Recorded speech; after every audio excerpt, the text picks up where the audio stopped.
રાજકોટ કબ્રસ્તાનનો એક video social મીડિયામાં ખૂબ વાયરલ થઈ રહ્યો છે। આ વિડીયો રાજકોટના ભાવનગર રોડ પર આવેલા વોરા કબ્રસ્તાનનો છે કે જેમાં એક ચોર ચોરી કરવા આવતા પહેલા અલ્લાહ પાસે માફી માંગે છે અને ચોરીની ઘટનાને પાર પાડે છે। મળતી માહિતી અનુસાર રાજકોટના પટેલવાડી સામે 16 થંભે બેડીપરા પાસે ભાવનગર રોડ પર વોરા સમાજનું કબ્રસ્તાન આવેલું છે। આ કબ્રસ્તાનનો એક વિડીયો સોશિયલ મીડિયામાં ખૂબ જ વાયરલ થયો છે। આ વિડીયોમાં એક ચોર ચોરી છુપી રીતે કબ્રસ્તાનની અંદર આવતો જોવા મળે છે। ચોર ચોરીની ઘટનાને પાર પાડે તે પહેલા અલ્લાહની માફી માંગતો જોવા મળે છે।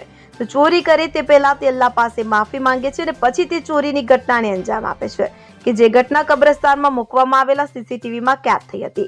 ચોરીની ઘટનાના સીસીટીવી હાલ સોશિયલ મીડિયામાં વાયરલ થઈ રહ્યા છે। આ મામલે સીસીટીવીના આધારે બી ડિવિઝન પોલીસ મથકમાં ફરિયાદ દાખલ કરવામાં આવી છે।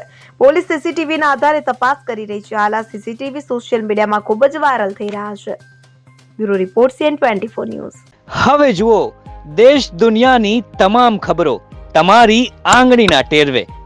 ઉઠાવો મોબાઈલ અને ગૂગલ પ્લે સ્ટોર પરથી ડાઉનલોડ કરો અમારી CN24 ન્યૂઝ મોબાઈલ એપ।